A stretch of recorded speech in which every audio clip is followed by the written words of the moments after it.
My Super Bowl ring is probably in my wife's jewelry cabinet, or whatever you call it. What did I do with it? Yeah, sold it.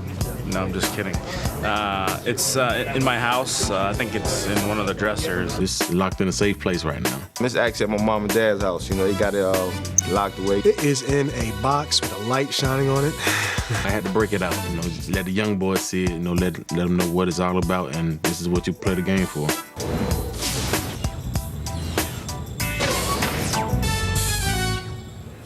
Well, 17 of these Colts, who you're going to see tonight, played in their Super Bowl win in Super Bowl 41.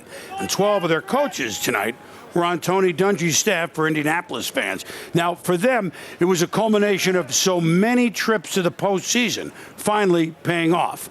Chris Connolly has the story of one Colts fan who's taken his devotion of that Super Bowl team to quite an extreme.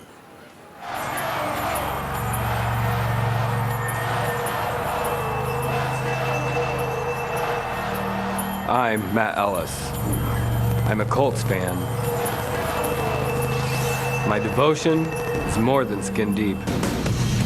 Matt Ellis wears his heart on his sleeve, and on his calf, and even on his chest, because Matt Ellis has autographs from most of the 2006 Colts team that won Super Bowl 41 tattooed on his body. Peyton Manning, Joseph Adon, Wayne, Dallas Clark, Saturday, Rick Mathis. It's unbelievable to most people. Whoever I'm with, whether it's my wife or friends that I'm walking around with, yeah, they're staring at your legs. They're staring at your legs, you know, so it's all good. I don't mind one bit. A staffing assistant for a human resources firm, Matt's Indy Jones began in 2007 as he and his wife attended a personal appearance by the team's punter, Hunter Smith, near their hometown in Fort Wayne, Indiana. I had this big Colts tattoo done on the back of my leg, and she's kind of like, well, you know, just have him sign your leg. I threw my leg up there, and he's like, man, you're serious? I said, yeah, I'm serious. I'm right there. I'll go have it tattooed. You won't do that. You're really not going to do that. He signed it. I went and did that. From that initial ink job, Matt's quest was born. When Tony Dungy agreed to sign my left shoulder, at that point I realized this is when I need to get the rest of the team. I show up 6, 7, 8 hours in advance to a signing. I kind of want to be the first one up in line for a better opportunity getting signed on the skin. This guy's just crazy, man. I thought he was joking at first, you know. He's like, give me your autograph and I'll tattoo it on my leg. And it's like, are you serious? You know it doesn't wash off. My mission is to obtain all 53 of the Super Bowl champions. Now that I've started, it's something I've got to press forward doing. By the start of the season, Matt's body was adorned with more than 30 auto tats. Eager to get more signatures, he traveled to Indianapolis for their Week 14 clash with Denver in search of Brandon Stokely, now at the Broncos. Here I am in front of the Hilton Indianapolis hotel. I was out back. They did shoo me out from there and told me I had to go around front or leave the premises, actually. But I'm standing out here waiting for my chance with Brandon Stokely. Suddenly, there's a sighting near the front desk. Brandon, sign my arm. Sign my arm for the Super Bowl champions, Colts. He's going to keep on walking by. He's walking by. Not giving up, Matt arrives at the stadium 2 hours early during warm-ups. Brandon! Brandon! Sign my arm for a tattoo! Stokely, please! What do you want it at? Right across there. Oh, sorry. That's okay. Thank you so much, Brandon. Appreciate it. Jamie wants to know Awesome! your gloves after the game. Brandon Stokely right there. Thanks, Brandon. Look, shaking now.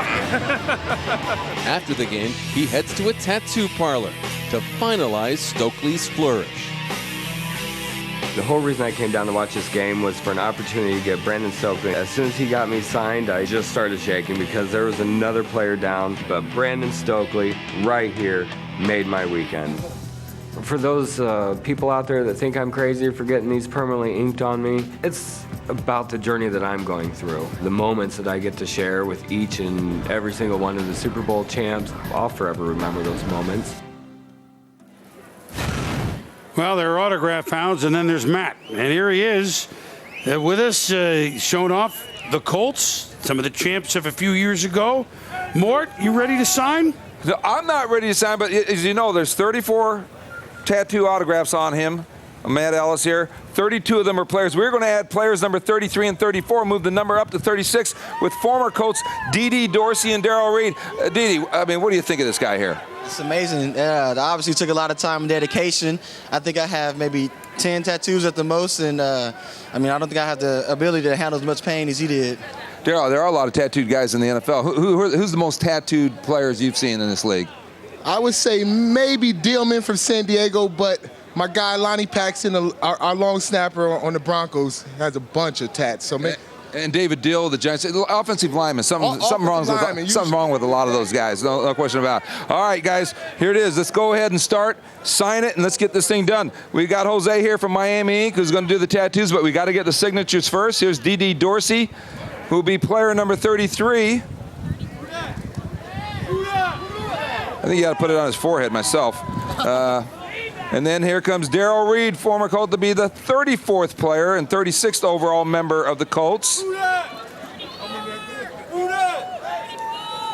Oh, yeah, put it on his elbow. Make it hurt. Make it hurt. There's a lot of time and dedication into this. You got to put the number sign.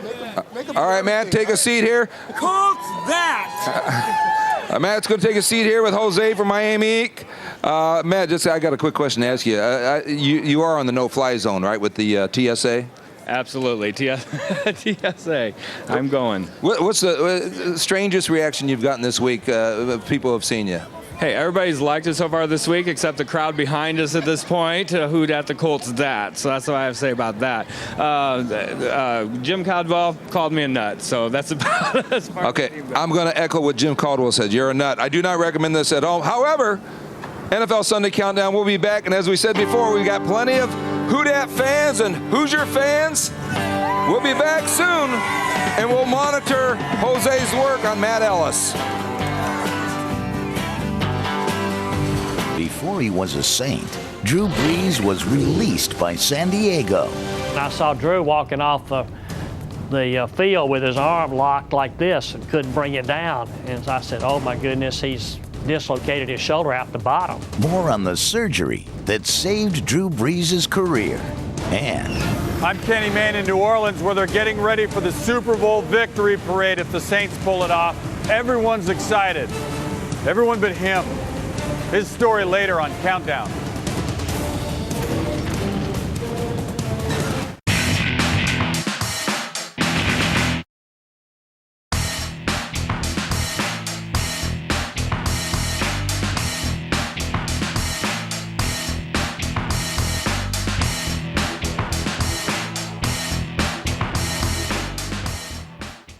Super Bowl Sunday, a day when dreams are realized and heroes are made.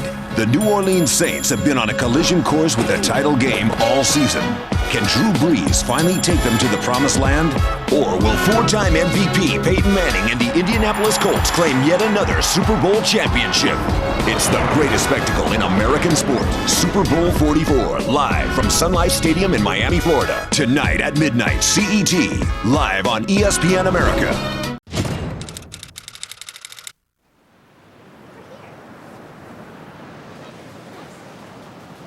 They say I'm explosive for my size. Watch out, kids.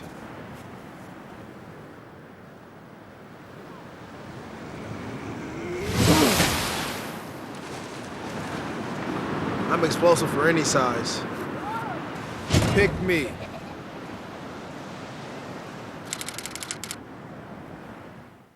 This is Kevin Blackistone from Around the Horn, and you're watching ESPN America.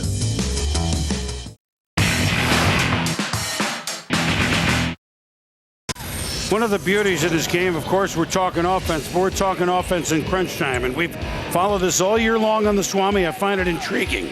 The Colts and the Saints, the add in the playoffs, have each scored 79 points in the last 2 minutes of the first half.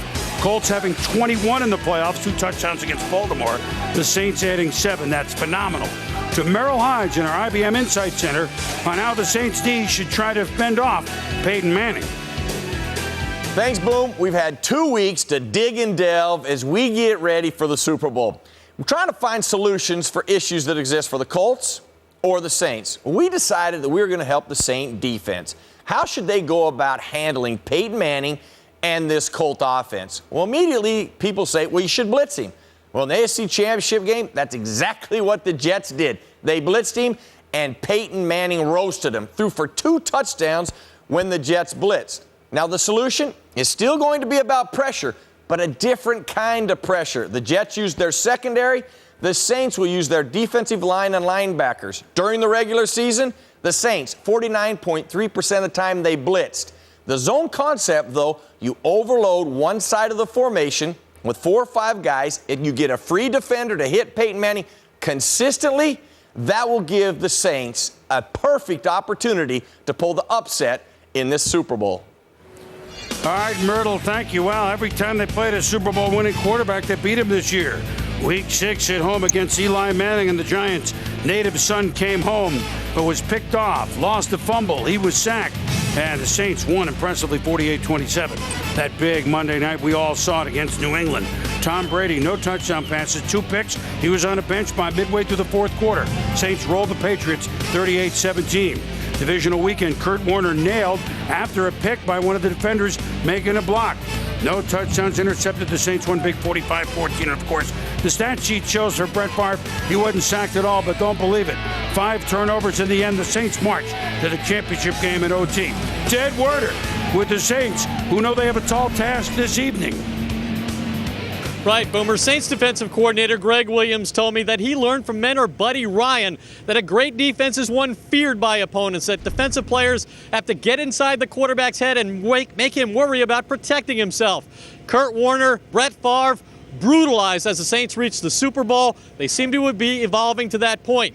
Peyton Manning is a familiar challenge to Williams, who's twice been in Manning's division, matched up with the Colts quarterback 6 times, forcing him into just 4 turnovers and winning just once. The biggest thing in the world is just affecting the clock in his head, and we're going to have to do that in lots of different ways. He's such a smart quarterback and he's such a good football player that you can't just rely on one thing. You've got to be able to switch trains of thought.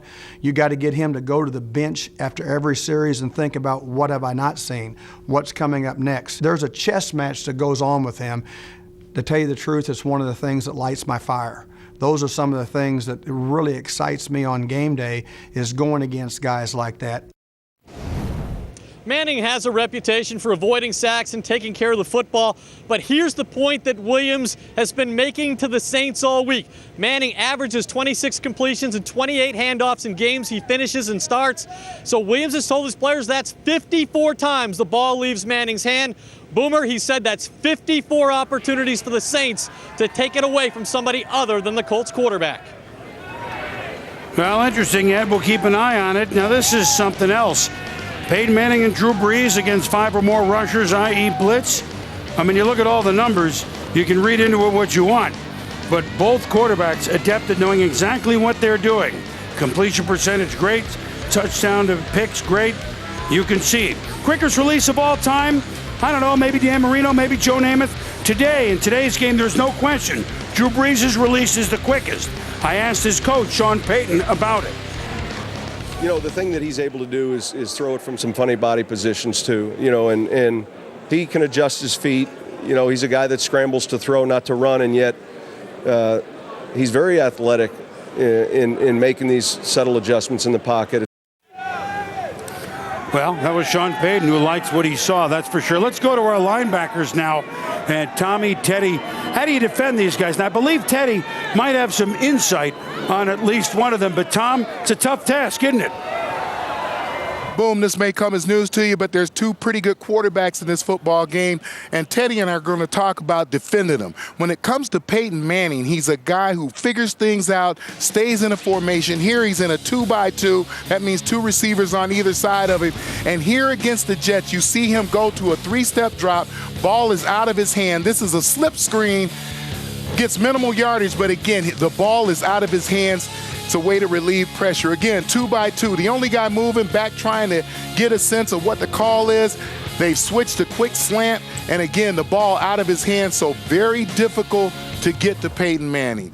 When you talk about this, Teddy, how do you defend this guy? Well, the New Orleans Saints have talked all week about getting pressure on Peyton Manning. And I tell you what, Peyton's so good at getting rid of the ball, like you said, you're not always going to get that shot on him. So ball disruption is key. If I'm a blitzer from the New Orleans Saints and I'm coming at Peyton Manning and you realize this distance right here, you realize he's about to get rid of the ball, about to throw it, ball disruption to mirror the quarterback's throwing hand as you're running towards him and possibly get a tip ball or possibly a pass defense where he can't make that easy completion. Why wouldn't you use both hands? Yeah, well, two hands is, as a defensive player, with two hands, it tells your body that you want to raise up off the ground. So if he pump fakes, I'm in the air, now you've lost control. He can pull it down, reset, and get an easy completion. So it's critical about getting your hands in those passing lanes to possibly get ball disruption on the ball. How about Drew Brees? Well, Drew Brees, as a defensive player, I think what impresses us most about him is his accuracy. And he gets these balls into small windows. Now, as a defender, sometimes you think tight coverage is enough.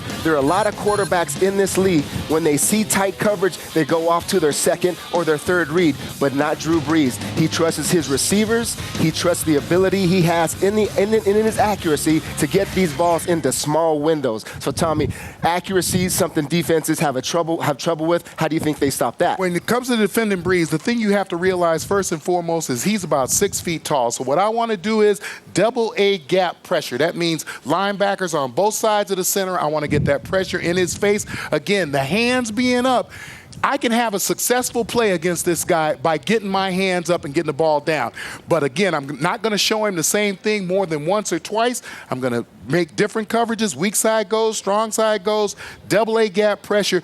But again, he's 6 feet tall. I'm going to make it hard to spot those lanes. Sometimes a sack isn't the ultimate goal because you won't get there because of the way he moves into those various windows. But if you just get a little bit of push and you occupy those lanes and you're able to get your hands up, that can also be a victory in terms of pass rush. Well, there it is, boom. That's how you stop these guys. All right, Teddy, Tommy, thank you very much. Two guys that knew a little bit about playing inside and trying to disrupt quarterbacks. So, Steve, look, every quarterback is under pressure every game. This is the Super Bowl. You know it.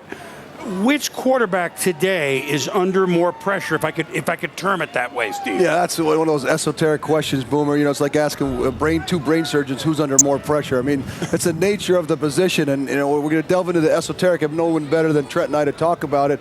You think about it, you know, who can make the greater stride today in the kind of grand picture of their career? Well, there's no question that Drew Brees, by winning today, can make that big stride into Super Bowl winner. You say Peyton Manning has a more incremental stride that he can take by winning tonight. So if you think about pressure, the city, the history of the Saints, I can make the argument that Drew Brees for sure faces the most pressure, Trent. Yeah, and I think there are two different kinds of pressure, Steve. I think there's a pressure to extend your legacy. I think Drew Brees has more pressure there, but then there's game time pressure. And I don't think any player faces more game time pressure than Peyton Manning. I mean, this entire offense, this entire football team is built around one person, and that's Peyton Manning. And it's not like that everywhere else in the league. I mean, every game he goes into, he knows he has to play his very best or the others can't. He can't afford to miss one snap, let alone the entire game. I remember one of the Colt coaches saying that they don't even give the backup many snaps because it's like, well, why? If Peyton goes down, we're finished anyway. So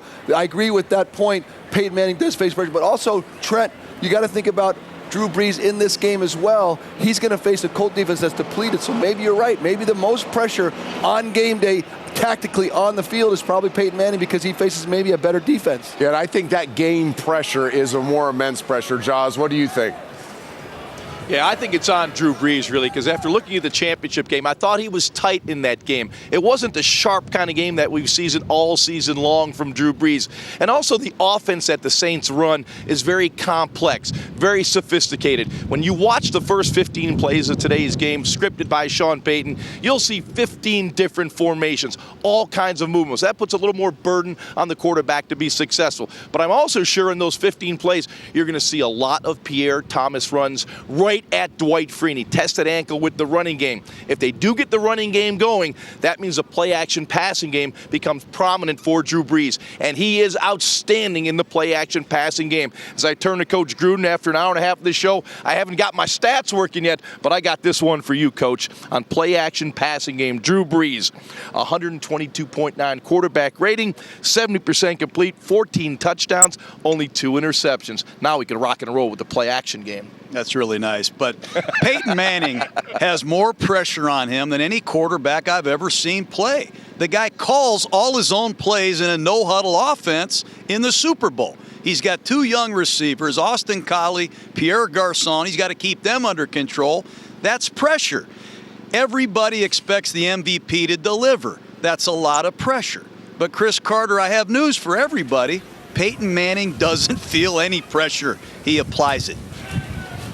But he definitely applies pressure, Coach, and I agree with you that the pressure is on Peyton Manning. I think that people will start to bring up, currently, Peyton Manning, his playoff record, 9-8. People seem to forget that because in the last 8, he's 6-2. But if he leaves this football game being 500, Keyshawn, 9-9, I think that removes the conversation, is he one of the greatest quarterbacks ever? Well, I think there's pressure on both guys, but at the same time, there's a lot of pressure on Drew Brees because he's never been in this situation before. Peyton Manning has been in this situation. I think when you look at it, Peyton Manning, he'd be a little more relaxed because now this is the second time as a starting quarterback. When you look at the statistics, first-time quarterbacks are 7-11 against guys, Tommy and fellas, that have started in the Super Bowl. I mean, that, you know, when you look at that, that's saying a lot. So I think pressure is on Drew Brees. Just calm down a little bit. If he wins, it works out. If he doesn't, he's already got one. Yeah, he's got one, but I think there's a third kind of pressure, and that's the pressure of legacy. And I think that what Peyton Manning is eyeballing is being the greatest quarterback to ever take a snap. I've said it often. And if you're going to do that, you have to have multiple Super Bowls to back that up. So I think now, as you look at that record, every time he's in this game, he has a chance to add to that legacy. I think this now puts him, as Steve Young said earlier, those multiple Super Bowls, that's another class, Coach. Well, I tell you, there's no answer to this because there's pressure on both of them. But again, 43 years, the history of an organization, everything that ever happened in this city, it's on Drew Brees' arm today. He's got to win a football game. If he wins, it dispels everything. If they lose, they got to figure out how to do this again. You know what, Drew, and I've got to know him some, Chargers, Saints, he plays with a little chip on his shoulder. You know, you're a little too small. Yeah. You're not quite. Yeah. He excels with that, and he'll go out there with that today.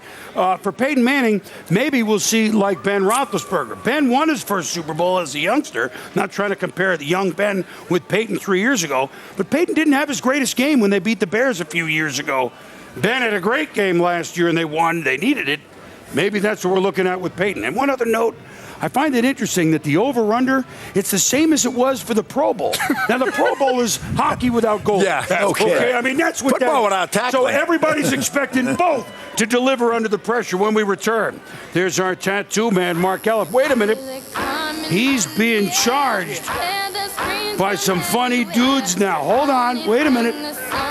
He's getting his tattoo. But I have a feeling that, is that Adam Sandler and Chris Rock and Kevin James and Rob Schneider and David Spade? There's some funny dudes over there. We're going to yuck it around when we return.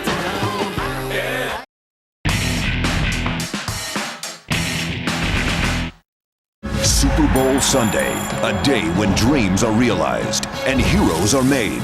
The New Orleans Saints have been on a collision course with the title game all season. Can Drew Brees finally take them to the promised land? Or will four-time MVP Peyton Manning and the Indianapolis Colts claim yet another Super Bowl championship? It's the greatest spectacle in American sport. Super Bowl 44, live from Sun Life Stadium in Miami, Florida. Tonight at midnight, CET, live on ESPN America.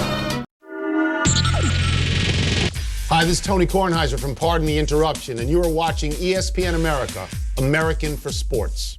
PTI.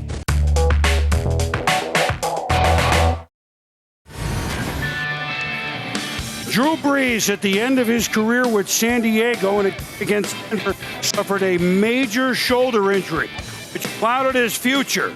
Mort, interesting how it's worked out, huh? Yeah, and you know, at the time he was injured on his last play as a San Diego Charger, they said he had a torn labrum, but that was a 360-degree tear of that labrum. And in fact, Dr. James Andrews said he needed a team of 4 surgeons. He was one of those to do this surgery. He needed 16 dissolvable staples, more than he's ever used before, because he said he needed speed, he needed security, and he told me it was indeed a catastrophic injury. If you look right here, this is where the main part of the rotator cuff attaches, and you see all this obliterated area. It's been torn off. If you look down at the bottom of his shoulder, his arm went from being in this position, it went up, up, up, and over, and way like this, in a super overhead position. And when it did, this arm bone right here went out the bottom down here.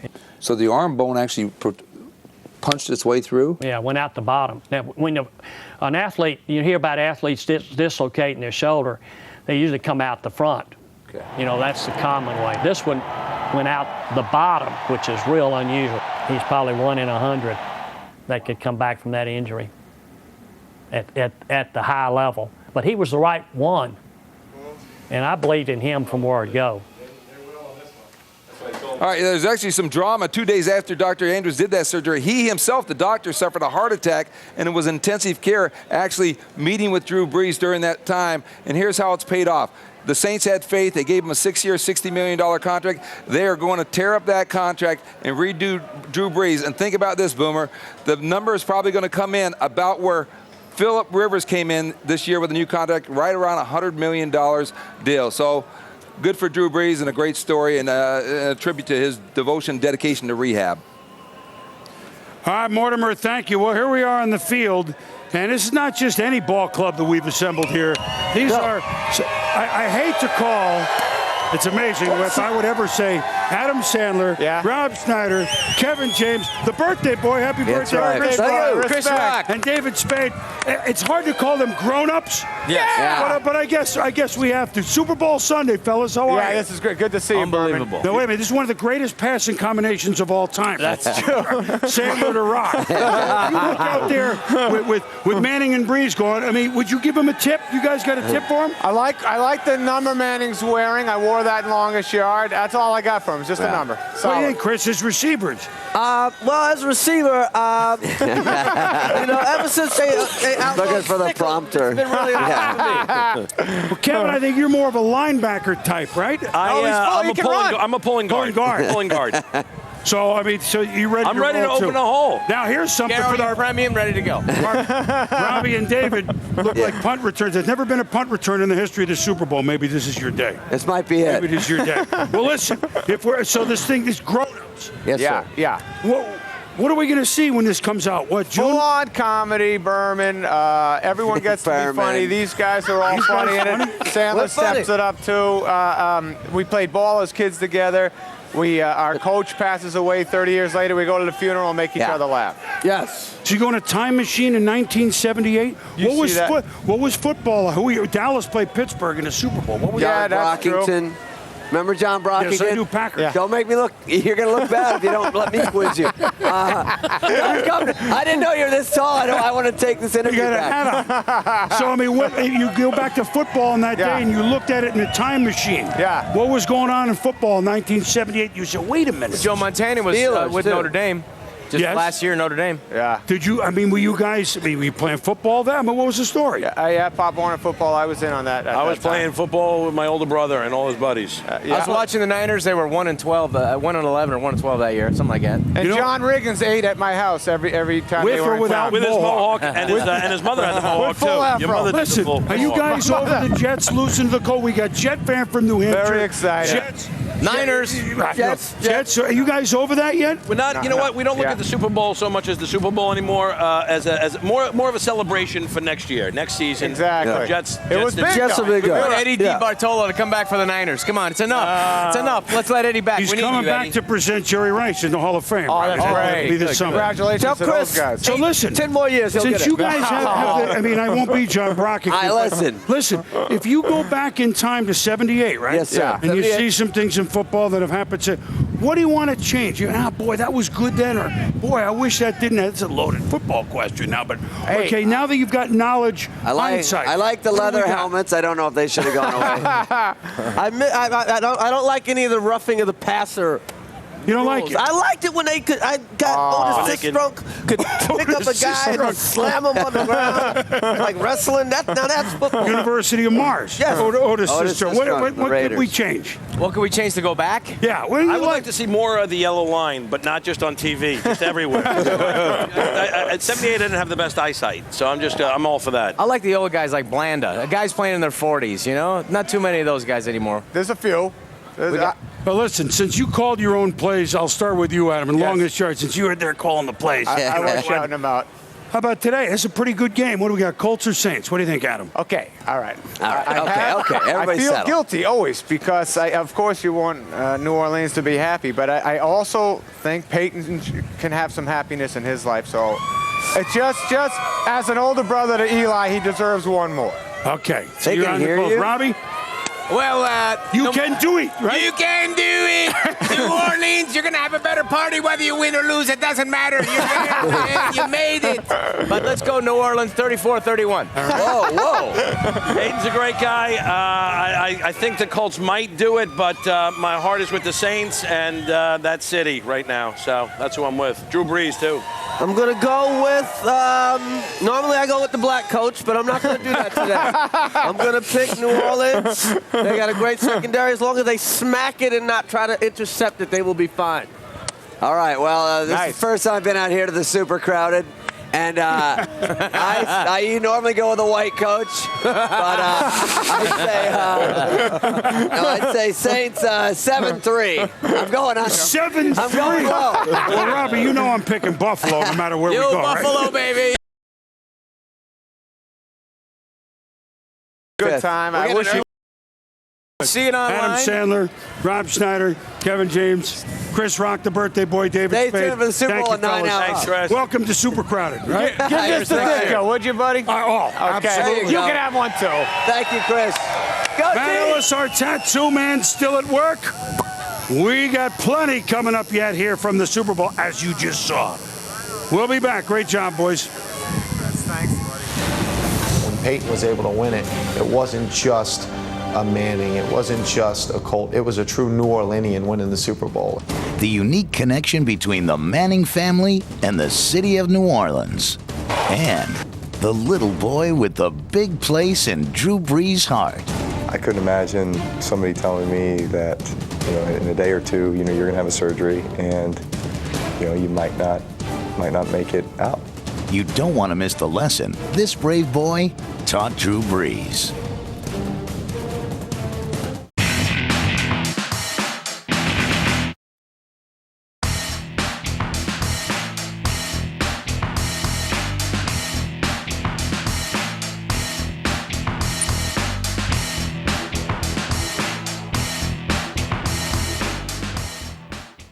Super Bowl Sunday, a day when dreams are realized and heroes are made. The New Orleans Saints have been on a collision course with the title game all season. Can Drew Brees finally take them to the promised land? Or will four-time MVP Peyton Manning and the Indianapolis Colts claim yet another Super Bowl championship?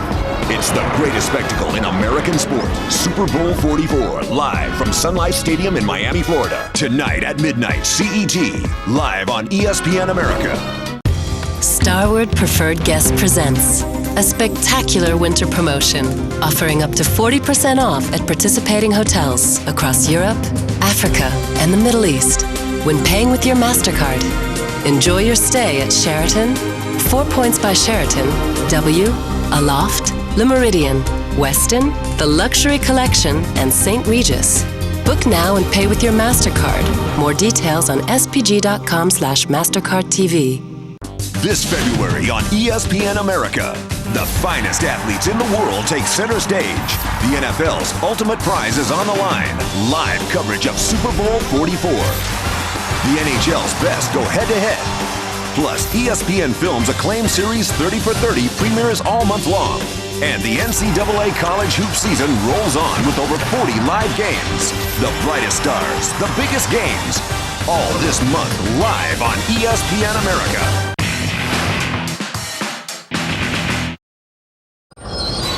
When the saints go marching in. Hallelujah! Oh, when the saints go marching in. Oh, I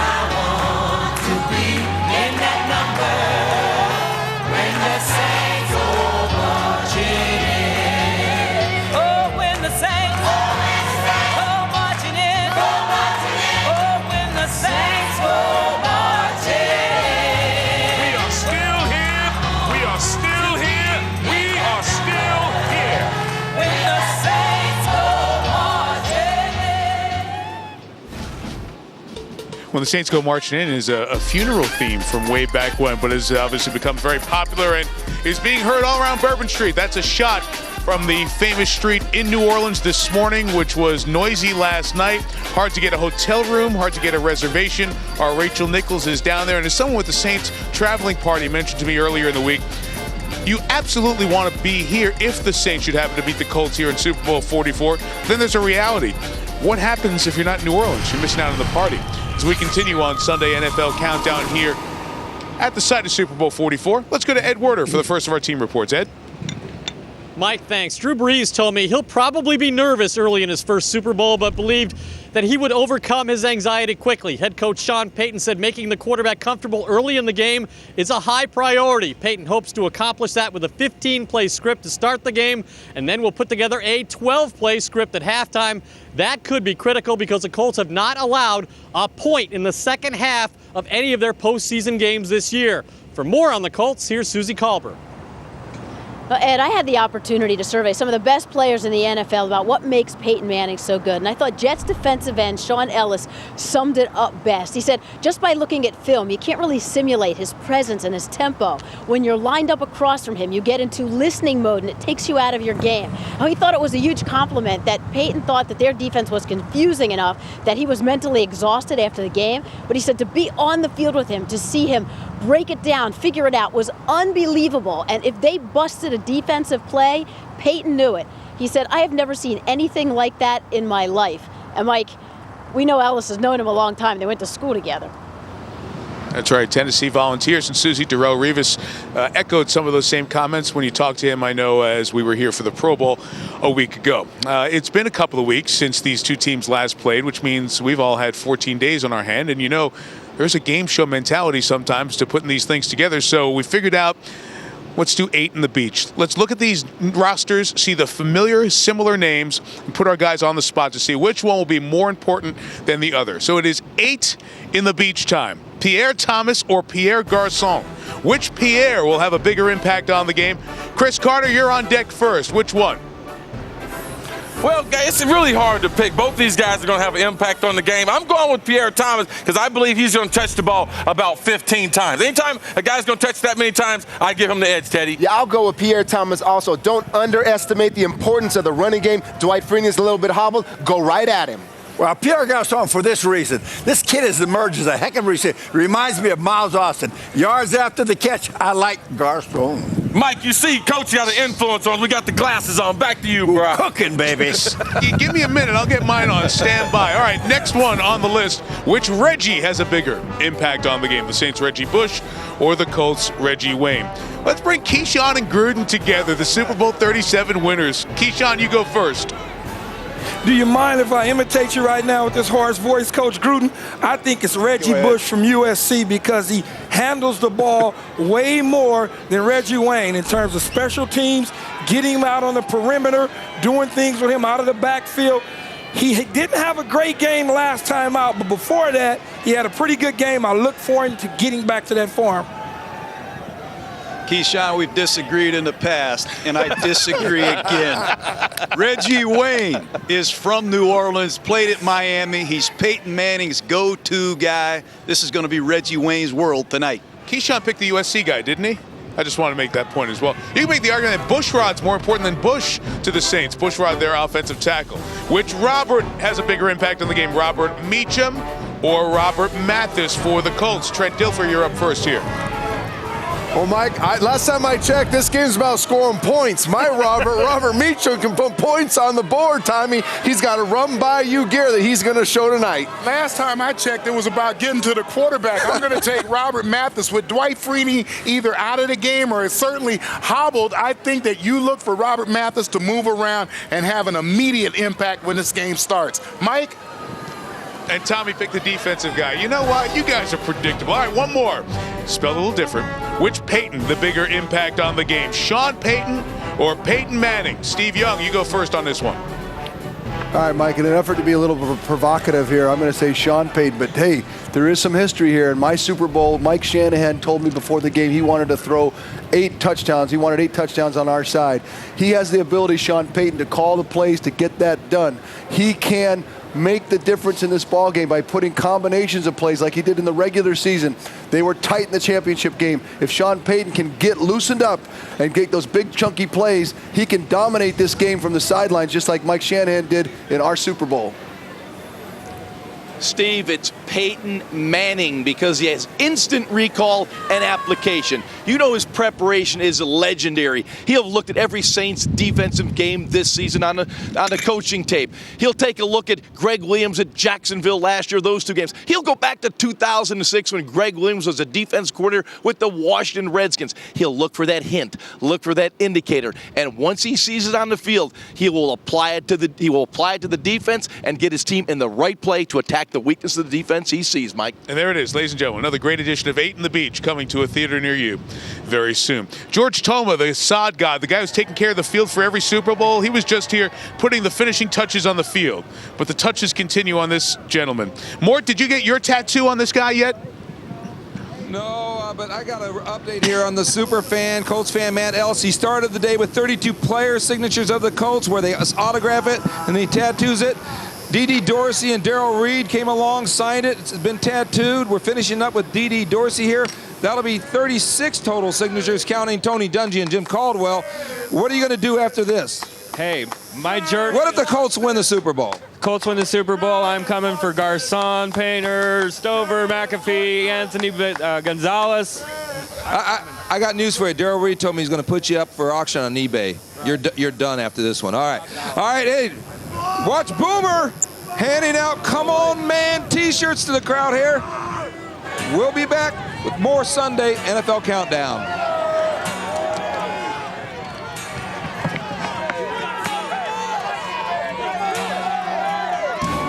Every coach wants to deliver.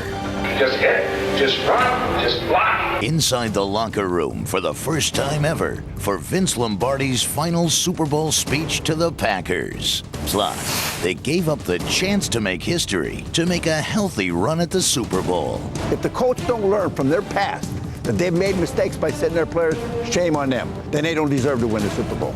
Will the Colts regret not pursuing a perfect season?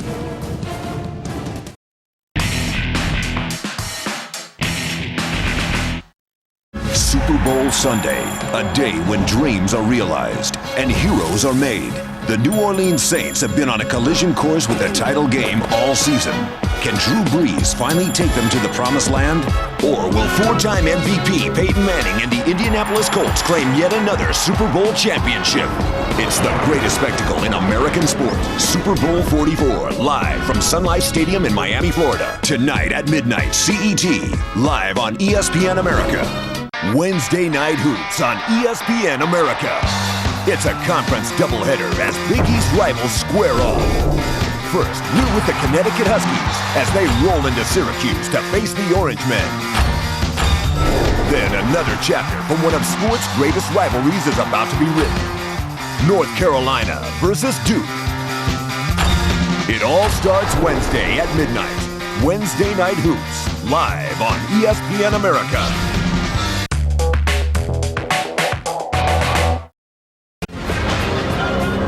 Perfect season's never been one of our goals.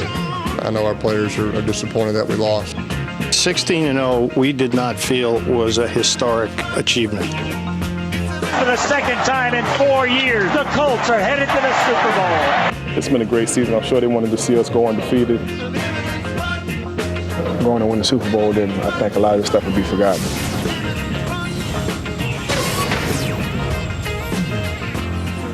Well, the Colts opted to play it for the Super Bowl and not for perfection. It's as if they were thinking about The Who, who are coming up at halftime, of course. The Who song, We Won't Get Fooled Again. As in so many times they began the season with consecutive wins, only not to make it to the Super Bowl. Not everybody sees it that way, do they? Coach, here they are at the Super Bowl. Were they smart? Or Let me take a puff of my cigar. I'm downwind of that thing. You know, let me tell you something. That's a great organization. I love everything they've done. My only thing is that if you don't seek perfection, you will never find. They had enough. Now, listen, you win the Super Bowl. Everything's forgotten. I agree. But it would have been nice. Yeah, that's fine. They win the Super Bowl. It would have been forgotten. You're going to regret that you win a Super Bowl. You had a chance to be 19-0. Because let's look at it. They would have beaten the Jets. They single-handedly, they convincingly beat them in the playoffs.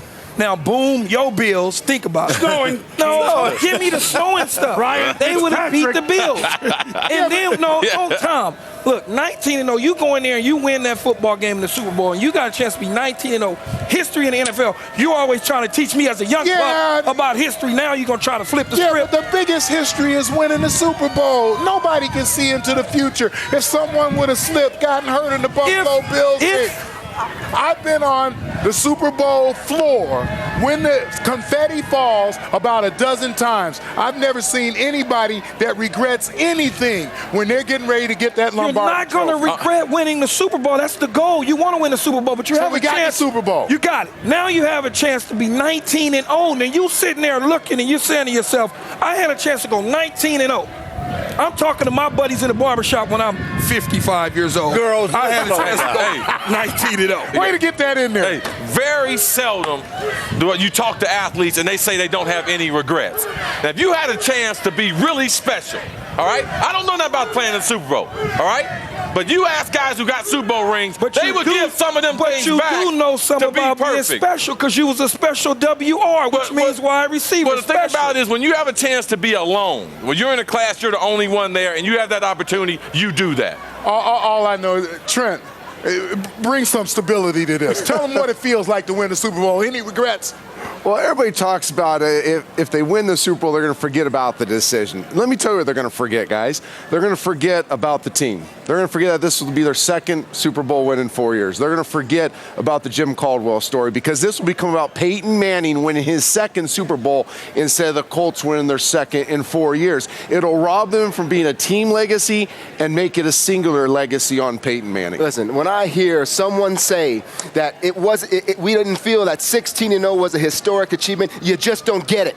You don't get it because you got to be 16-0 to go 19-0. Yes. Now, when you think about this Colts team, if they win the game, do you celebrate them or do you wonder? For me, I'm going to wonder. I'm going to wonder if this was the 19-0 team, the possible team that could have achieved perfections. And even if you are an Indianapolis Colts fan and the euphoria of winning a Super Bowl dies down 4 days, 5 days later, I'm asking all of you, will you wonder? Will you wonder, is there a seed in your head where you're going to wonder if, man, this team should have been the best team in the history of the NFL? Yeah, but Teddy, you guys proved that it can't be done. What? In the modern era. You guys proved it. Philosophically, obviously the Colts believe that they made this decision well before December. Part of their thinking is, we're not going to worry about going perfect season. We're going to worry about the Super Bowl. What gets us to the Super Bowl? Rested players. So they made that decision a long time ago. I understand that you want to go undefeated. Every player wants to go undefeated, but clearly the Colts don't value undefeated over a Super Bowl. Hey, I understand going into training camp, the goal is to win the Super Bowl. Yes, that's the goal in training camp. But as you go along and you end up being 14-0 and 15-0, your goals have to change. You have to realize that we have a chance to do something special, and you reassert your goals and say, now our goal is to be perfect. That has to. I loved the Patriots run. Nobody loved it more than in awe that I was. But in a way, didn't you prove Bill Polian's point? You guys lost to the Giants, an inferior team, because you were tired, because you had gone for it so long you couldn't quite close the deal. It kind of proves that point. We lost to the Giants because they were better than us on that day. On that day, they were better than us. They were the world champions. It was meant for them to be. Now, this comes down to this for me. You are faced with, sometimes in your life, a decision where you can go for greatness. You have an opportunity to make a decision. Do I go and try to do something that's never been done before, or do I pass it to the side? I love the passion. I couldn't agree with you more. I think that Bill Polian truly believes, like the man on the moon, there's nobody that actually landed. Neil Armstrong didn't get there, because the truth is you're just going to circle the earth unless you go for it from the very beginning of time. Not one day goes by that I regret that we went for it, because we went for it. We had the guts to go for it and try to attempt to be the best team in the history of the NFL. All right, Boomer, we've exhausted this That's thing all I as much got. as we can. But here's the one thing I know. Steve, you are now no longer the only lawyer on that set. Hey, Steve. Teddy's like Perry Mason, man. Good job, Teddy. But wait a minute, Coach. Winning. The smoke is still. I know. Go ahead. Hey, one thing, Steve, there's no tired in football. You don't get tired during football. Come on. Cut it out. The only thing I'm tired. Say, Stop tired. Will they think about it in March and April if they're fortunate enough to win the Super? Not tonight. No, of course. Maybe. But what they were going to be was going to be 15-0 if they beat the Jets. We're going to go in the snow. It's going to be Sunday night. We're going to fall on our butt trying to get a Gatorade. We don't need. Right or wrong, that's what the thinking was. I'm not disagreeing. A professional football team. I'm just saying. Yeah. That's no glory. We all know, Key, they weren't going to beat the Bills in the snow. We can debate it, but the debate is tonight. The Saints may make it a moot point anyway. Yeah. Let's not forget about that. What's cooking with the Saints? Well, we have one of the famous New Orleans chefs, Emerald, coming up to dish out a few Saints barbs and meals when we come back, and we promise not to be fooled again. How you doing, sir? They are two of the greatest catches in Super Bowl history. But which one was tougher? Tyree's helmet grab? Tyree who makes the catch. Or Holmes's tiptoe game winner? Santonio Holmes. I don't know how he did it. We use sports science to provide the answer. Plus, here I am on Bourbon Street where everyone's excited for the Saints. Everyone but him. But we'll pull him out of it later on Countdown.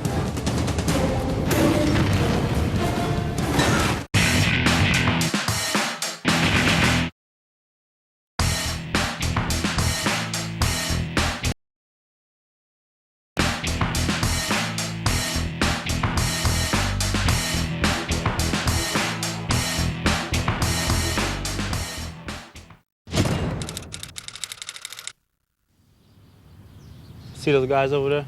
They're always trying to tackle me. They think they know all my moves.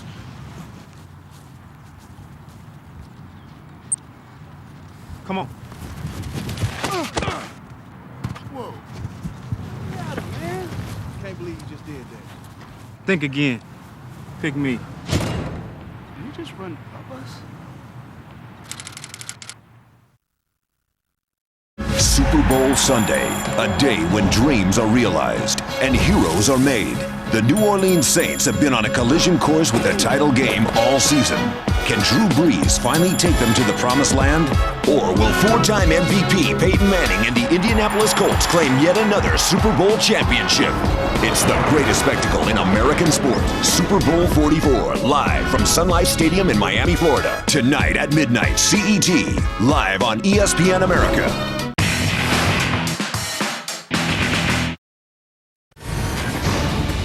Today on Sunday, NFL Countdown. Peyton Manning is a New Orleans hometown hero. When Peyton was able to win it, it was a true New Orleanian winning the Super Bowl. We explore what Manning means to the Big Easy and how Drew Brees is a Saint on and off the field. We want to win for this city, but there's nobody that I would rather win for than Mike Arisha. The bond between a brave boy and his favorite QB. Still ahead on Countdown. Welcome back to Super Bowl Countdown, everybody. We got a couple hours to go. We're having fun. November 1st, 1966, All Saints Day. Fittingly, the day the Saints were born. The NFL awarded New Orleans their team. The very first play in franchise history, you might remember, an opening kickoff return for a touchdown by John Gilliam. They were on their way. Not really. The Saints were usually bad, often really bad. ESPN.com's Greg Garber tells us of a fanatic group that never lost faith in their team through the darkest of times. The Big Easy. Perhaps more than any other place on earth, loves a party. 9 months after Charlie Kurtz Jr. opened his bar in 1966, New Orleans was awarded an NFL franchise. He said, I want to start a club. We're going to have a club for the Saints. And I said, okay. And we voted on a name, and because it was my dad's idea, and they wanted to name it Charlie Saints Marching Club. In 1967, their debut season, the Saints lost their first 7 games. And for the 250 members of Charlie's club, reasons to celebrate were few and far between. Until November 5th, when the Saints beat the Philadelphia Eagles, and a marching tradition was born. We were sitting at the bar and said, if the Saints win the ball game, let's do something, pray. We marched about 8 guys, marched about a block, and then came back. And eventually it picked up this tremendous event. We had about 80 to 100 people marching then. We used to march a whole mile, about 10, 12 blocks around the neighborhood. Very enjoyable. They would take the pots and pans out of the kitchen and the spoons, and everybody would just kind of grab an instrument and start marching around the block, just banging and making noise and celebrating the victory. After every Saints win, they took to the streets at the corner of Apple and Cambronne and proceeded throughout the neighborhood. People would come out their houses, these idiots, you know, and it was cool. What did they think when I thought we weren't playing with a full deck. When their Saints went on the road, Charlie's Saints Marching Club often followed. When they couldn't, they always met them at the airport, win or lose. It wasn't until 1987, their 21st season, when the Saints finally had a winning record and earned their first playoff berth.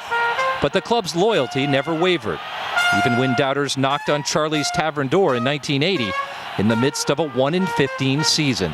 And they approached my dad and said, Charlie, put the bag on your head, you know, and he said, absolutely not. Charlie and the rest of us decided we're not going to be involved in the bagheads because we're going to try to stay as positive as we could. Even after he lost his sight, Charlie Kurtz still attended games. The last one came in 2000 with the first playoff victory in Saints franchise history, a win over the Rams. By that time, the marching had stopped. Charlie died in 2002 at the age of 86 on a Sunday. When my dad passed away, my brother and I looked up and there's Archie Manning on the television. I said, how ironic is that? The Saints had gone 32-32 in the previous 4 seasons when Hurricane Katrina slammed into New Orleans in August 2005. Temporarily, football was forgotten, and the damaged Superdome became home for more than just the Saints. The club, like the city, persevered. When they came back in 2006, on Sundays there were people sitting in that stadium, were living in a little trailer. Never had a house, but the Saints gave them the hope that things can come back and things can be positive and we can be finally winning. This is an exciting day for me and my family. Early in his tenure, following a tradition of previous head coaches, Sean Payton stopped by to visit with members. When he came the first time, I said, "Oh, this is the coach that we need right now. We're going to have a winner." Still 150 members strong, Charlie Saints Marching Club still meets the team at the airport, attends home games, and gathers to watch road games at the Cabin in Metairie, Louisiana.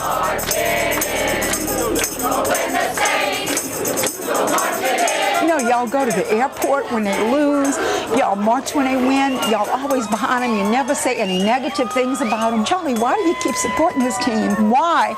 He said, because someday I might look good.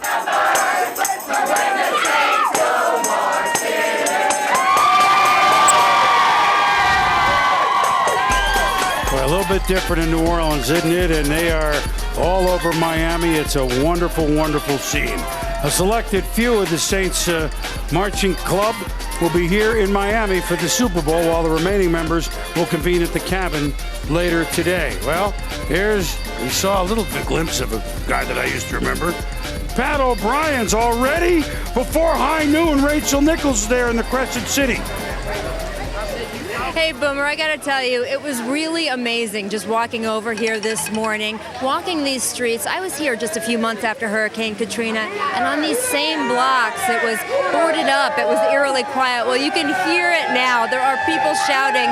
There are people literally dancing down those very same same blocks. And make no mistake, the party here is definitely on. We have your Who Dat wine that they're serving here. And of course, this is New Orleans, so of course they got the Indianapolis Colts voodoo dolls going on. There's also tens of thousands of extra fans that have been pouring into the city over the last 48 hours. One of them is the famous jazz musician Branford Marsalis. He told me he could have gotten tickets to the game, but he felt like he had to be here, that growing up here as a football fan, that football just smells and tastes and feels different, that you don't eat chips and dips during the game, you eat jambalaya, and afterward you don't sing fight songs, but you hear the brass bands. Well, Boomer, I think we're going to hear a lot of brass bands tonight, a lot of people who had to be in this city. Well, the Saints, I mean, what, they're under 100, below 500. The Bucks lost their first 26 games. And who did the Bucks beat? The Saints. You know the history. You coach there. Is it too big a moment for them to handle? Are they ready for this, Coach? You know, you got to be kidding, because in life, you pray you would give anything to be in this position, to have this opportunity to be on this stage and win a Super Bowl. And now, with their history, it's not too big for them. They will be ready. Whether they win or not would depend on 60 minutes of football, but they will be ready to play. Guys, a lot of storylines in this game, but it's really about the natural progression of an organization and a great passer becoming a great quarterback. Drew Brees in the last 4 years tied with Peyton Manning with 122 touchdowns, but leads the NFL in attempts, completions, and yards, Tommy. A team is made up of its history, and theirs is unique. You know, from the Aints, the Bags, post-Katrina, and I think that you don't get this far unless you're ready for this moment. You just don't do it. I think that the best advice that you can get is from people that's been there before, a la John Gruden, Bill Parcells, that are really, really good friends with Sean Payton. And when you can talk to those guys and they can tell you what to expect, first-time Super Bowl head coaches going in and winning in their first Super Bowls, I think you have something to say. Plus, when I played for Sean in Dallas, when he was our offensive coordinator, boom, he sat me down as he was interviewing for the job, because I think I could do something special for that city. A lot of coaches would have ran from that, but he wanted this. He got it. I think the moment will be here. Key, no matter what you expect, it's more than you expect. You know that. Yes. Oh, yeah. You know what, Sean? I got to give Sean Payton a lot of credit, because he talked about you. He talked about everybody in total. We take this win over the Vikings and we're getting to the Super Bowl for all the people in our organization. And they don't even have to be the frontline guys. And I thought of really the Jim Haslett and the players and those behind the scenes in 05 that played home games at the Meadowlands and played it in Baton Rouge and played at the Alamo Dome. And then you go to Drew Brees after they won goofy games like Washington, going, you know, maybe it is our year. Now in New Orleans, you know, there's a lot of voodoo, but they believe in that going on. And this was to be New Orleans Super Bowl, but there was Coach Ditka. So some things don't work out. What the heck?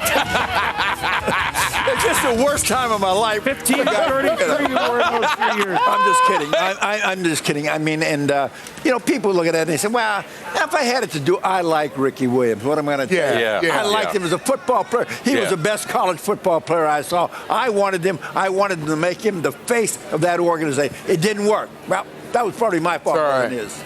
You know what, Todd? This was supposed to be New Orleans' Super Bowl. It wasn't awarded yet. Katrina hit in the summer. They were going to get this game in the fall. Isn't it interesting that their team is here instead? And when New Orleans got awarded the Super Bowl 3 years from now, that came in a vote by the owners in October here in Miami. They believe in that stuff in New Orleans. We'll be back here at Super Bowl Countdown. Here they are. They're here with their beads. We got Emerald. We got all sorts of stuff coming. Who Dat Nation. If you don't think this is going to be a Saints home game, you're kidding yourself. We'll be back. Carrying their flag and the hope of a nation. Together we are strong. White Colts receiver Pierre Garçon will be playing for more than a Super Bowl title today. And for 43 years, they've stuck with them. To some people, it may be silly that a football team could give hope, but not here. It's a reality. The unique fan club that is stuck with the Saints through thick and thin.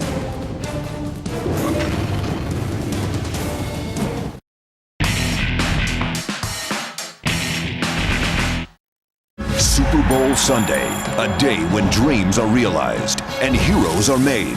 The New Orleans Saints have been on a collision course with a title game all season. Can Drew Brees finally take them to the promised land? Or will four-time MVP Peyton Manning and the Indianapolis Colts claim yet another Super Bowl championship? It's the greatest spectacle in American sport. Super Bowl 44, live from Sun Life Stadium in Miami, Florida. Tonight at midnight, CET, live on ESPN America. Wednesday Night Hoops on ESPN America. It's a conference doubleheader as Big East rivals square off. First, we're with the Connecticut Huskies as they roll into Syracuse to face the Orange Men. Then another chapter from one of sports' greatest rivalries is about to be written. North Carolina versus Duke. It all starts Wednesday at midnight. Wednesday Night Hoops, live on ESPN America.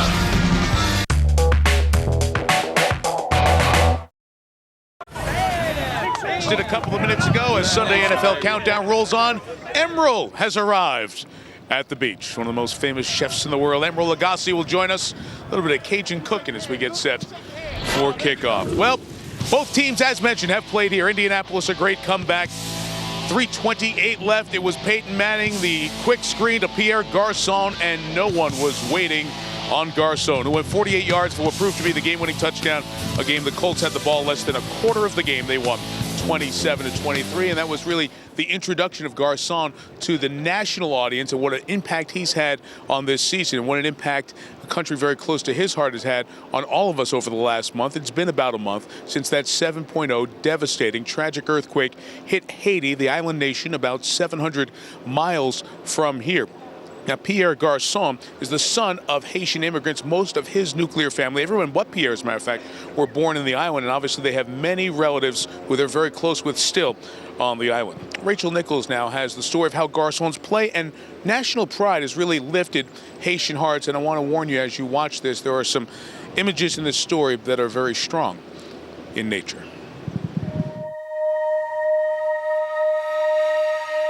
La Union.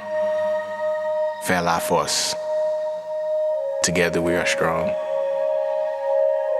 They are words written on a flag. And for most of Pierre Garçon's life, he barely paid them any attention. Then, January 12th, just 4 days before the Colts' first playoff game, he got a phone call that changed everything. I was leaving the Colts facility. A close friend of mine called and told me, that there's an earthquake in Haiti. We begin tonight with that tragedy in Haiti. A terrible earthquake rocked that poor island nation. This doesn't happen. This is, only hear about earthquakes in other places, California and stuff like that.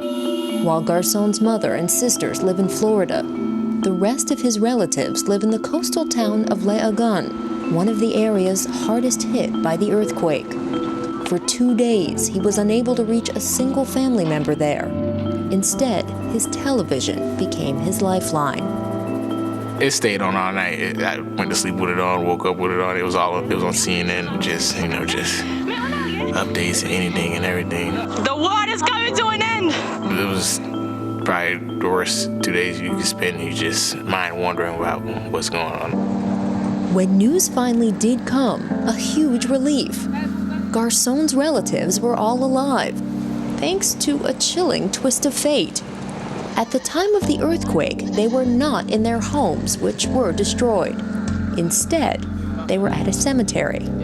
They went to a funeral, I guess, around 5 o'clock, and nobody was at home. So where the earthquake, shook the houses, they weren't necessarily in the houses, but they were out. With his family secure, Garçon's focus shifted back to football. Despite having never played in a postseason game, he pledged to lift the spirits of his countrymen by making headlines during the Colts' playoff run. They would want me to, do good and to represent them and support them and try to help them forget about what's going on. How fast does news spread in Haiti when you do well on the football field? It's faster than you could think. People, there's not great communication, but somehow that gets around fast. Throws the fade. Touchdown, Pierre Garçon. Garçon made good on his vow. This postseason, he's been the Colts' leading receiver, inspiring Haitians around the world. He's gotten emotional emails from as far off as France and Dublin, But Garcon says the strongest reactions have been to what he's done after each game's final whistle. The Haitian flag being waved by Pierre Garcon. It's just showing representation, showing awareness and representing, where I'm from, and showing awareness that, that I am Haitian and we still need help. He's hanging the Haitian flag, and he's very proud. He's trying to bring as much attention to get as much help down there as possible. He has the whole country on his shoulders, and he's riding with them, and he's definitely giving something to really cheer about. After the Colts won the AFC Championship, Garcon draped his flag around the Lamar Hunt Trophy. And tonight, he plans to carry it out of the tunnel with him at the Super Bowl. He now knows the true meaning of its motto. L'union fait la force. Together, we are strong. I'm representing my family, my people, everybody on the island, everybody that's Haitian. I wanted to make it, and I'm here, and now I'm trying to carry their hope with me. Emotional for Pierre Garcon, who had already planned an April trip to visit Haiti, and obviously it's taken on greater interest and consequence, but he'll be still making that journey to check on some of his family members and beyond. Now, when he's on the field, the Saints defense will be on the field, and there's another player who's been affected by this, son of Haitian immigrants, middle linebacker Jonathan Vilma. Happy to report that his extended family was unharmed as well in that devastating earthquake. Well, there's still time and still need for all of us to pitch in and help. Relief efforts continue. You can donate at www.redcross.org or text Haiti to 90999. When you do that, you donate $10 to the Red Cross. A one-time $10 donation is added to your phone bill. We'll continue on Sunday NFL Countdown from Super Bowl 44. The Lombardi Trophy is, that's what you play for. To walk away with a trophy like that, that's just an amazing accomplishment. Once you get there, it's something that it gets in your blood and you have to have it again. To know that I'm part of a team that helped achieve us and get that really makes you feel good. There's no other reason to play for the game. Yeah, it's great to win your division, but there's nothing like the Lombardi Trophy.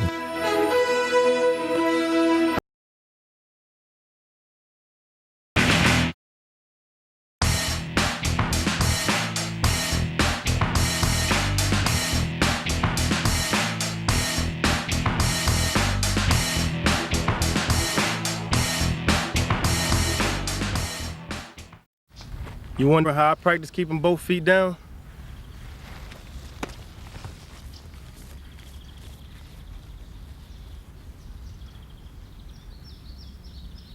Go!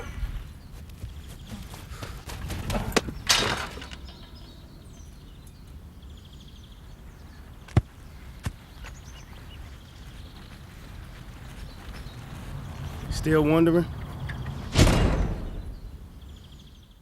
Super Bowl Sunday, a day when dreams are realized and heroes are made. The New Orleans Saints have been on a collision course with the title game all season. Can Drew Brees finally take them to the promised land? Or will four-time MVP Peyton Manning and the Indianapolis Colts claim yet another Super Bowl championship? It's the greatest spectacle in American sport. Super Bowl 44, live from Sun Life Stadium in Miami, Florida. Tonight at midnight, CET, live on ESPN America.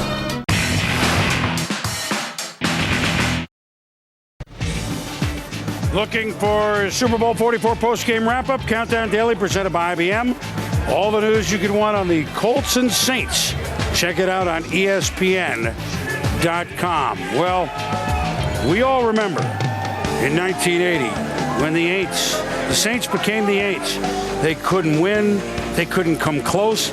I got to say that I was at the one game they won at Chase Stadium in New York, and the Jet fans did their part cheering for the Saints when New Orleans finally got the lead and it started snowing.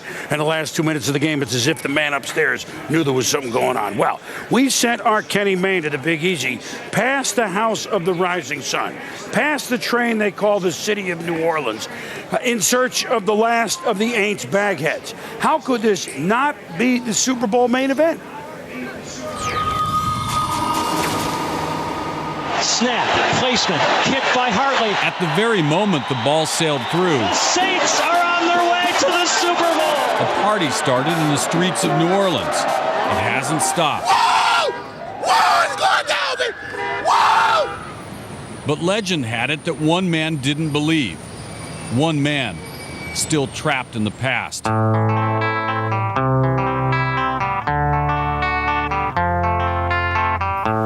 dat? Who dat? Ma'am, who dat? There is a house in New Orleans. They call the rising sun. Who dat? Who dat? Who dat? Excuse me, who dat? It felt as though I'd been sent on a fool's errand until finally I was given a hot lead. Who dat? Oh, he that guy down by the bus station. Who that? Who that? Who that? Hey, baghead guy, where you going? I'm leaving. Them Saints been breaking my heart too many years. Dude, they're in the Super Bowl. They'll lose. Wait a minute. Come with me. Come with me. I want you to meet some people. Don't leave. Come on. Dude, put on the shirt. Get in the spirit. Look out for the horse, too. The city has been reborn by this team. They're gonna lose. Dude, go ahead and shuck one. Cut my hand. Spend your lives in sin and misery in the house of the rising sun. Try one. They're good.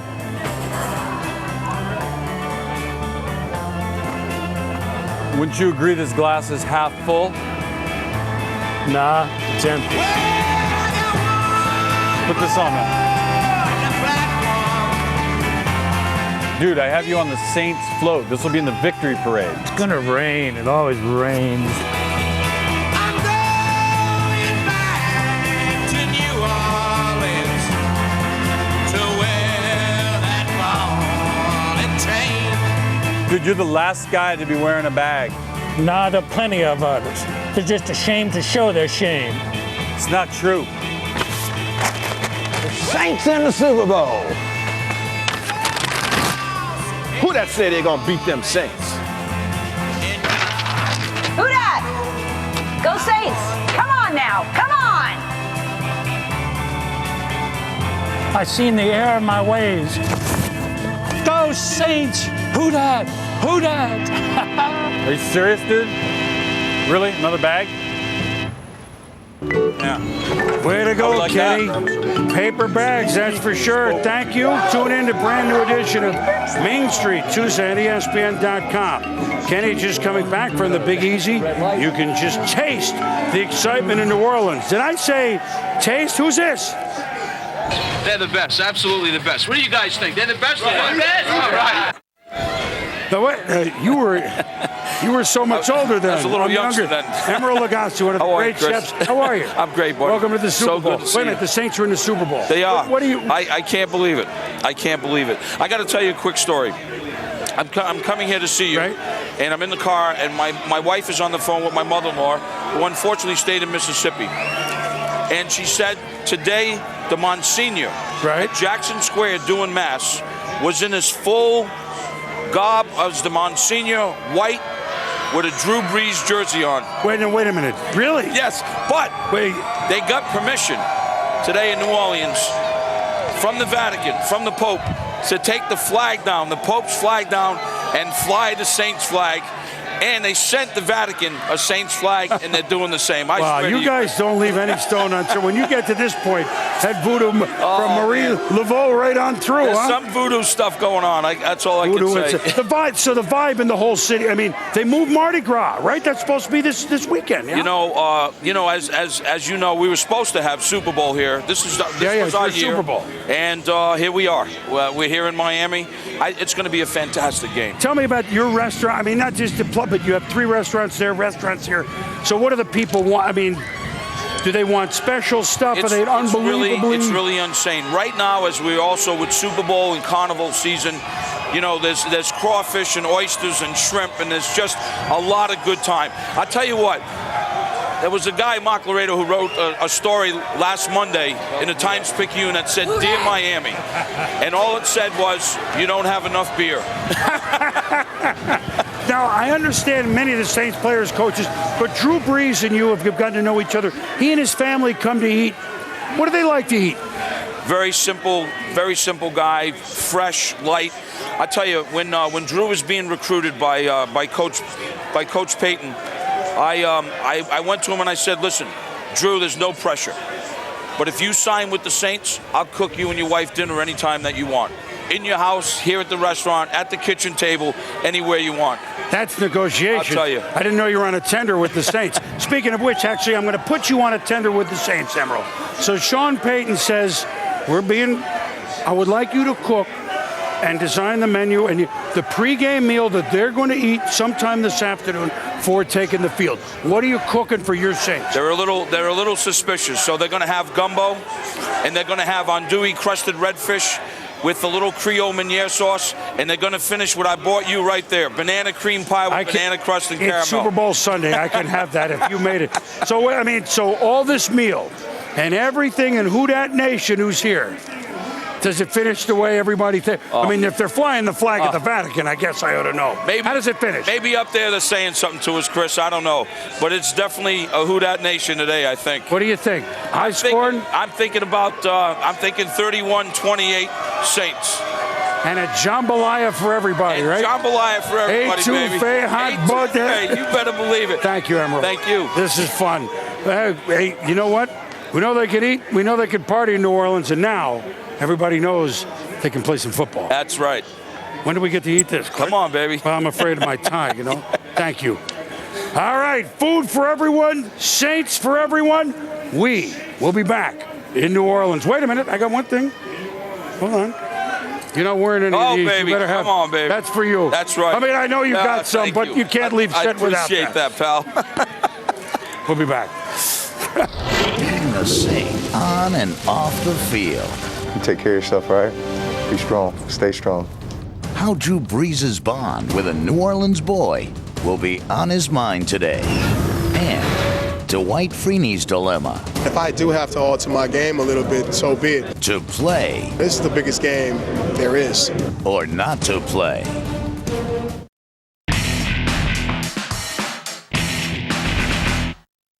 With all the success that Adrian was having, it was getting tough to juggle his schedules. We got him an assistant. If I can get you to sign that, that'd be great. And by the way, for Mom's birthday, perfect. We had to get someone who could anticipate his every need. Knock, knock. Bye. Oh, your 3 p.m. is waiting. When you hit that next level, man, there aren't enough hours. He'll be with you when he's with you.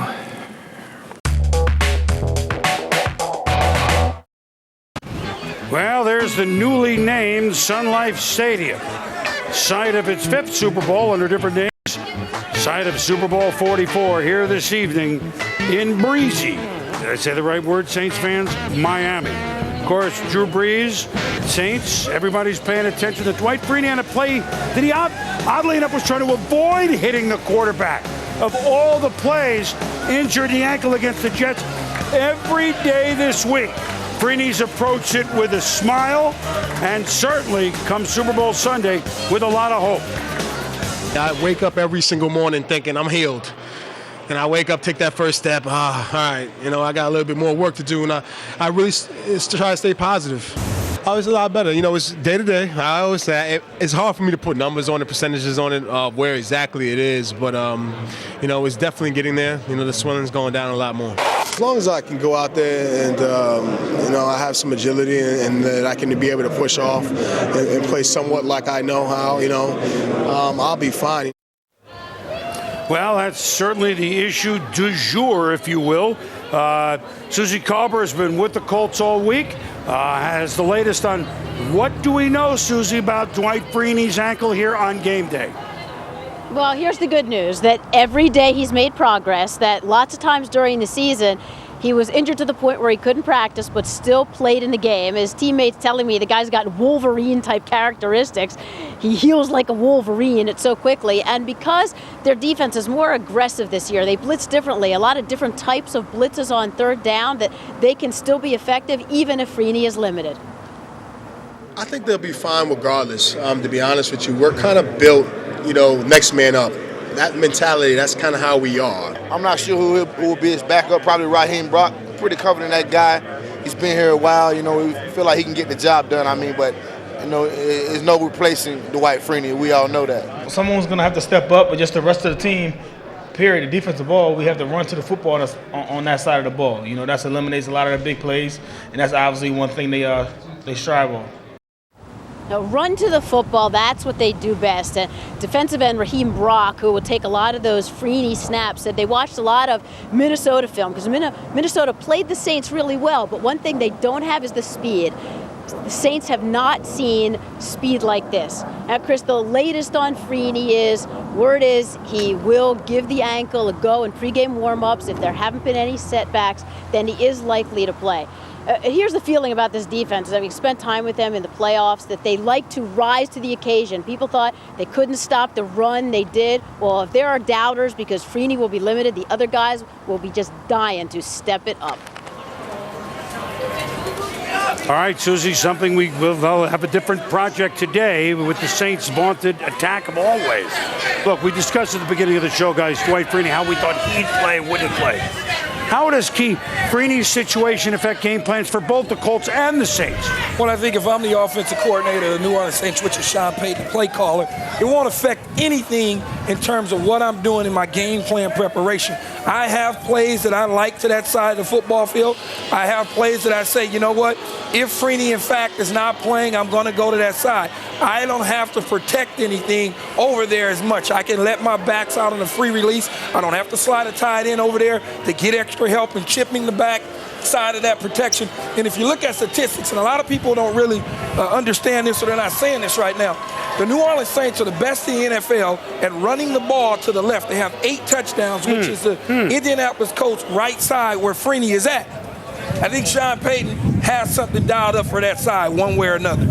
Well, Boom, you have 53 men on a team, and if one man getting hurt really makes that big a difference in your football team, I don't think you got a very good football team. I'll be honest with you. They lost Bob Sanders. Everybody said they can't play defense without Bob Sanders. Well, they did play defense without Bob Sanders. I'll tell you one story. 1985. Jim McMahon was our quarterback and a heck of a football player. Started only 9 games. Steve Fuller started 7, and we won all 7 because we were a good team. Where it affects them, though, guys, you got to look at John Tierling, the defensive line coach for the Colts. It will affect his rotation. He will have a 7 or 8 man rotation. He'll watch the snap counts of those players, with a number of those players used to being backup. We talk about the Colts defense being speed, how much speed they have on defense.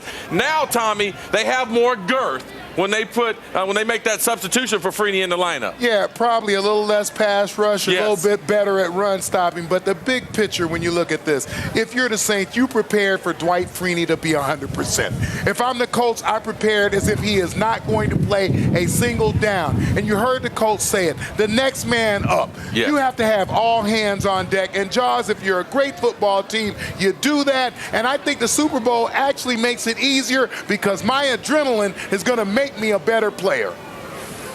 You know, Tommy, prior to this season, the loss of Dwight Freeney would have been devastating to the Indianapolis Colts because they were a bend-and-don't-break style of defense that really didn't blitz a whole lot. They got their pass rush pressure from Freeney and Mathis. They only blitzed about 3 times a game in passing situations. Well, here comes Larry Coyer, more pressure defense. Susie touched upon this. Now they blitz about 9 times a game in passing situations. So if Dwight Freeney's not 100%, they'll bring pressure. They'll create pressure. But I really think the key is going to be Raheem Brock. As my friend here, Mr. Gruden, likes to say, he's the joker of that defense. He'll play tackle. He'll play end. And their 3-down lineman defense, he'll be a stand-up linebacker. Raheem Brock will be the key to watching today. All I know is I was with the Green Bay Packers before we got Reggie White, and I was with the Packers after we got Reggie White. I called plays against the Chiefs when they had Derek Thomas and when they didn't. And Dwight Freeney's injury is a big deal. If this game comes down to a 2-minute drive at the end of the ball game and Dwight Freeney can't go, this is a problem for the Indianapolis Colts. Boomer, I'm telling you. Well, Coach, yeah, no, I know. You know it. I think we'll see Freeney if he can go, which I think he will in the obvious pass rush situations. That 2-minute drill is a different story that you're talking about. So 3rd and 8, if there are such situations like that. The Saints are guarding against, remember DeMarcus Ware, he's not going to play in that Dallas game. They didn't think he Well, he didn't. He was great. And so the Saints are guarding against assuming that Freeney is not going to play.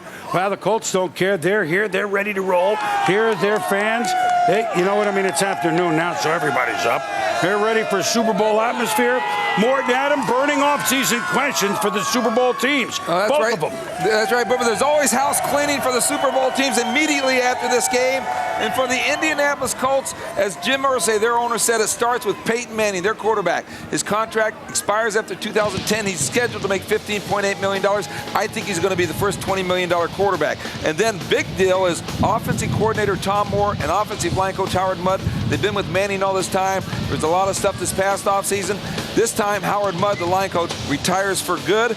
And unrestricted free agent, an unsung hero of that defense, linebacker Gary Brackett, regardless of whether there's a labor agreement, Brackett will be free. And of course, Bill Polian, the team president, has said, even with the injury-prone Bob Sanders, they want him back in 2010. Well, Moore, we know that the Saints are going to try to redo Drew Brees' deal during the offseason. We also know that Reggie Bush right now is scheduled to make over $8 million next season. But take a look at their list of free agents. Right now, the Saints are scheduled to have 18 restricted free agents, 11 unrestricted free agents. That's more than half their roster whose contracts expire after today's Super Bowl. Most notable names, of course, Pierre Thomas, the running back, Lance Moore, the wide receiver, Jahari Evans, the guard, and good luck keeping Darren Sharper, the safety, as well as linebacker Scott Fujita in an uncapped year. Super Bowl 44, now under 6 hours away. We'll be back. Lombardi's last Super Bowl speech.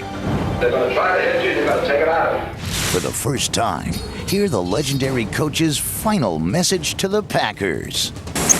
You gotta contain! Coach Ditka and Coach Gruden deliver their speeches to the Saints and Colts. Plus, the heartwarming story of Drew Brees and one of his biggest fans. We want to win for this city, but there's nobody that I would rather win for than Mike Rochelle. Next.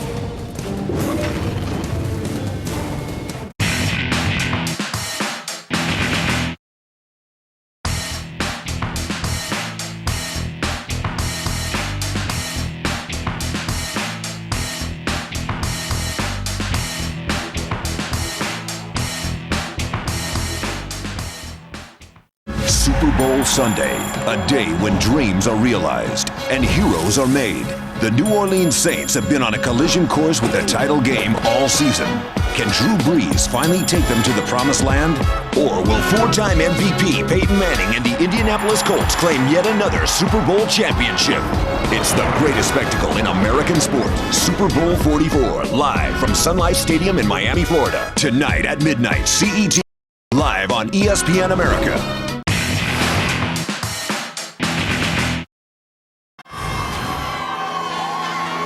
As we've shown you, Who Dat Nation is out full force, whether they're in Louisiana, Mississippi, Alabama, all the way over here.